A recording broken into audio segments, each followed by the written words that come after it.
करने की निम्न विधियाँ हैं।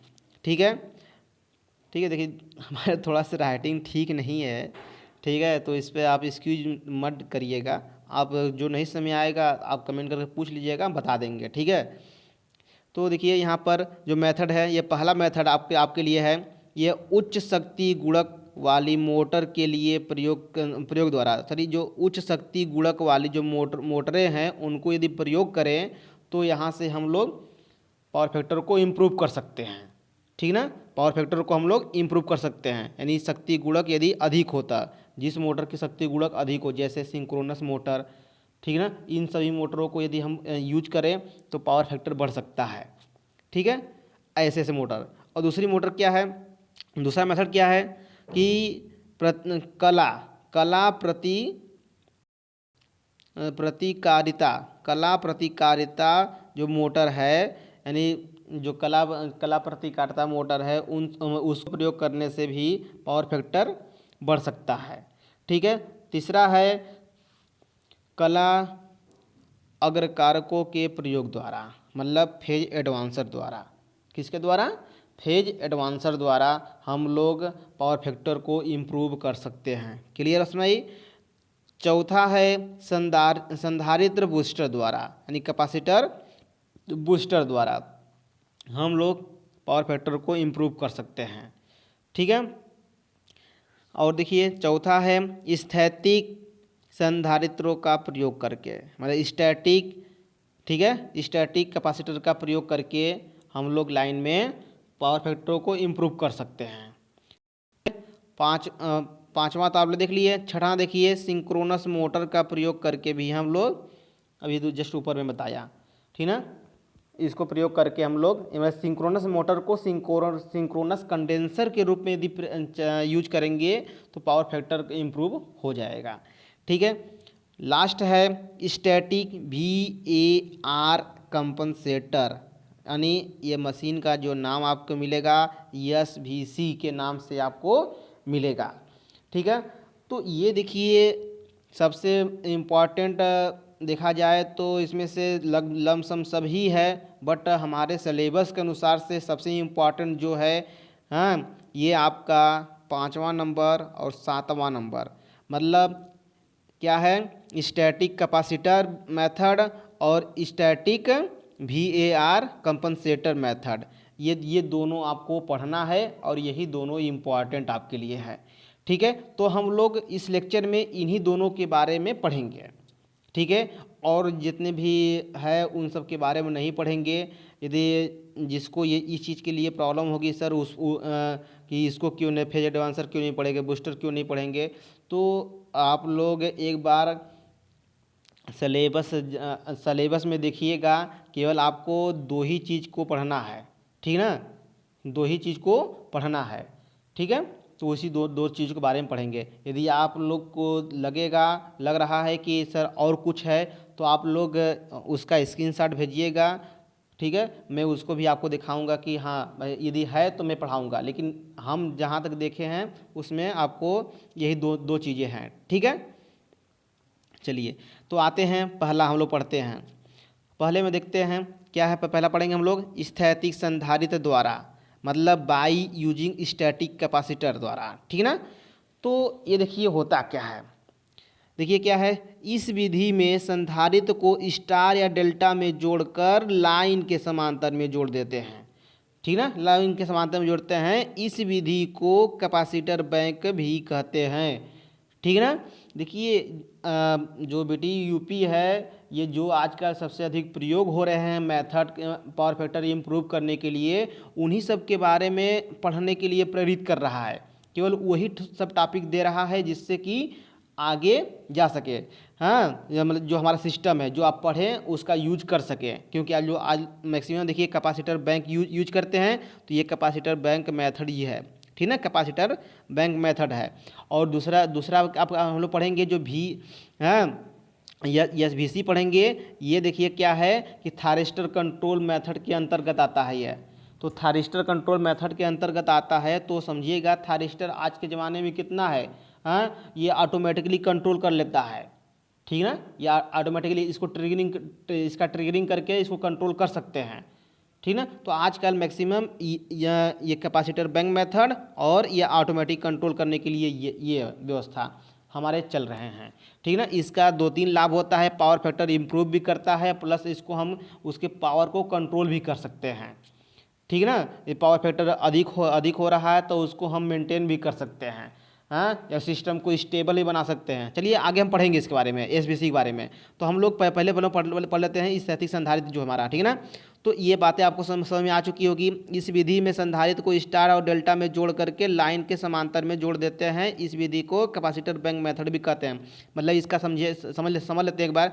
देखिए क्या है कि ये संधारित्र है, इस संधारित्र को मान लीजिए कि डेल्टा में जोड़ दिए, इस संधारित्र को क्या किया हम मान लिए डेल्टा में जोड़ दिए, और ये लाइन हमारी है तो लाइन को क्या कर दिए, एक इसमें जोड़ दिए और एक हम इसमें जोड़ देंगे और एक हम इसमें जोड़ दिए।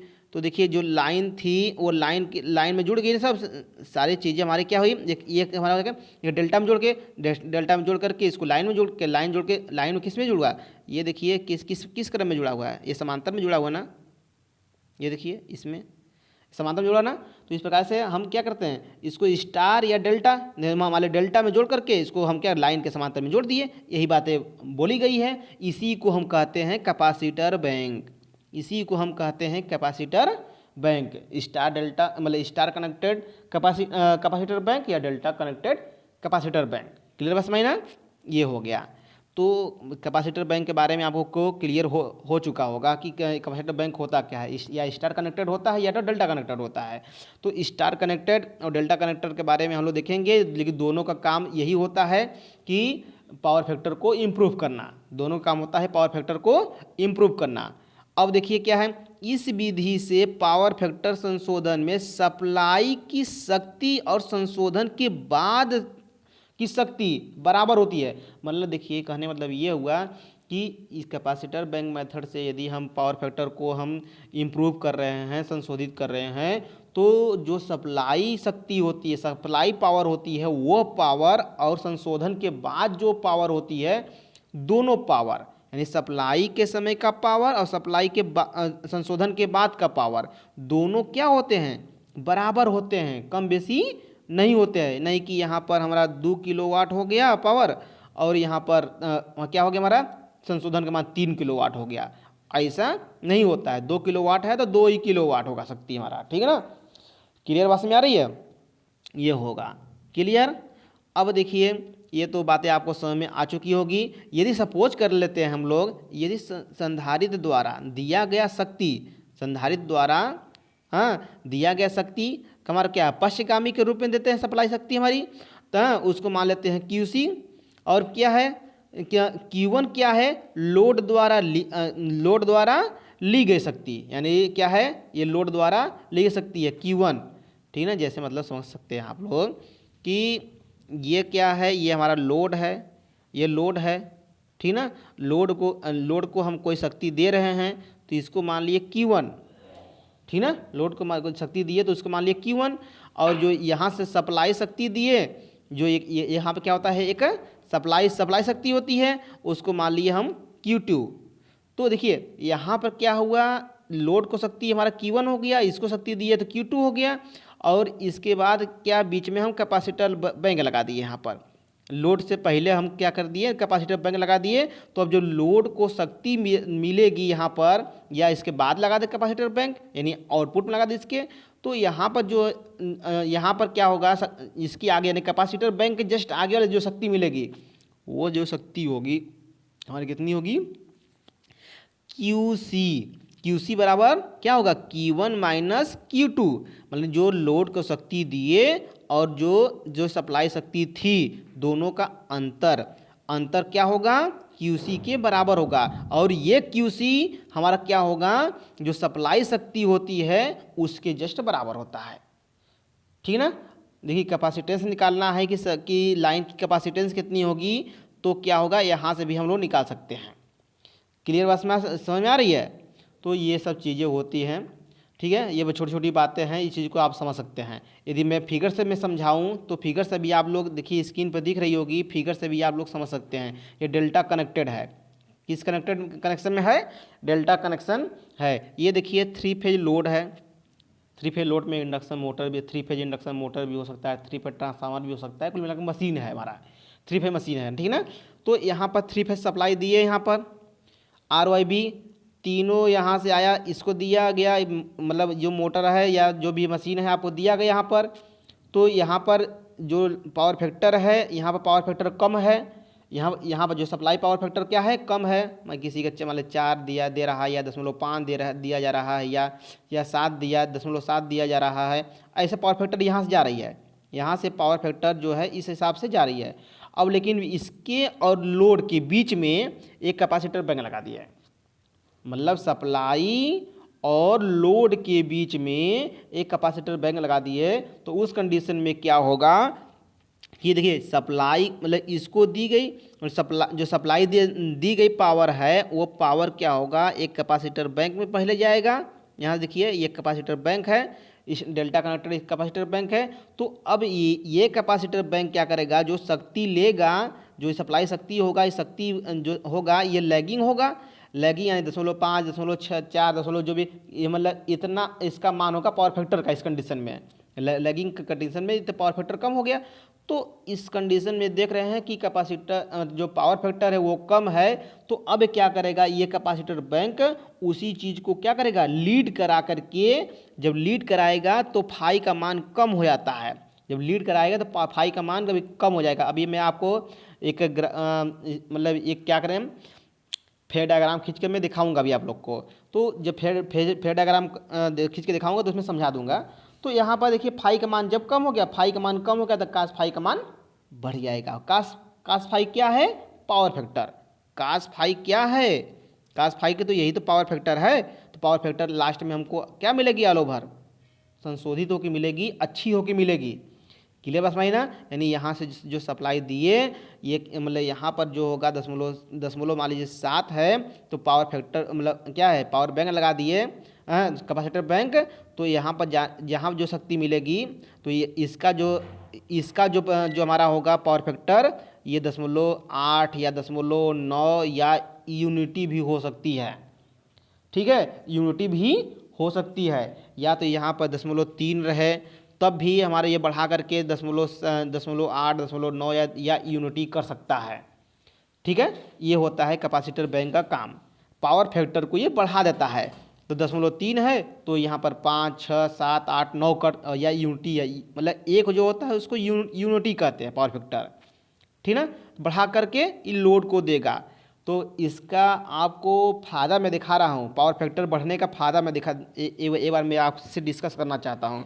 देखिएगा यदि पावर फैक्टर के बारे में मैं समझूँ यहाँ से कि देखिए P बराबर सूत्र क्या होता है, P बराबर सूत्र होता है VI कास फाई, यही ना होता है, ठीक है, VI कास फाई। यदि सपोज करिए कि आप 200 वोल्टेज दे रहे हैं किसी लोड को और 5 एम्पेयर की करंट दे रहे हैं, कितना एम्पेयर का, 5 एम्पेयर की करंट दे रहे हैं, और उस समय आप सप्लाई जो पावर फैक्टर है 0.5 है, कितना है 0.5 है।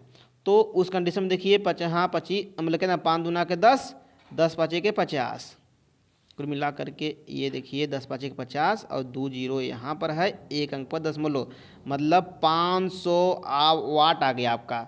तो 500 वाट, ये आपको समझ आ रहा है कि पावर फैक्टर कास फाई का मान रखें, कास फाई का मान 0.5 रखे हैं। तो उस कंडीशन में देखिए आपको समझ में आया कि उत्तर कितना आया, 500 वाट। तो मैं मान के यहाँ लिख दे रहा हूँ आपको 500 वाट, ठीक है। किस कंडीशन में था, जब सप्लाई वोल्टेज 200 और जो करंट थी 5 एम्पीयर की करंट थी और पावर फैक्टर 5 था। अब देखिए 0.5 यहाँ पर था और सप्लाई यहाँ पर 200 वोल्ट था और एक करंट इसमें 5 एम्पीयर की थी। तो उस कंडीशन में 500 वाट आया। अब देखिए ये कैपेसिटर बैंक लगा दिए, कैपेसिटर बैंक लगाने के कारण अब यहाँ का पावर फैक्टर सपोज कर लेते हैं हम कि कितना हो गया, 8 हो गया, कितना हो गया, 8 हो गया, मतलब 0.5 से 0.8 हो गया। अब देखिएगा यहाँ पर, देखिए ना, यहाँ पर जो देखिए शक्ति दिए थे तो 500 वाट मिल रहा था, लेकिन यहाँ पर देखिएगा कितना कितना मिलेगा, यहाँ पर देखिएगा तो यहाँ पर आपको समझ में आ रहा होगा कि जब यहाँ P बराबर के VI लगाएंगे, हाँ VI कास फाई लगाएंगे तो यहाँ देखिए भी का मान 200 गुणे आई का मान 5 और पावर फैक्टर का मान 0.8, ठीक ना। 0.8 करेंगे तो अब यहाँ मल्टीप्लाई कर सकते हैं। तो 8 दूना के 16, सॉरी 5 दूना के 10, 10 8 है 80। तो कितना मिलेगा आपको, कितना मिलेगा आप यहाँ से देखिए,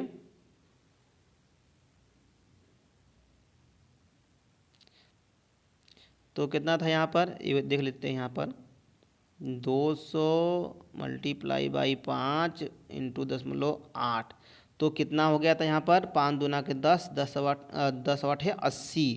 तो 80 और 2 जीरो यहाँ पर, तो 0.1 अंक पर 0 लग जाएगा आपको।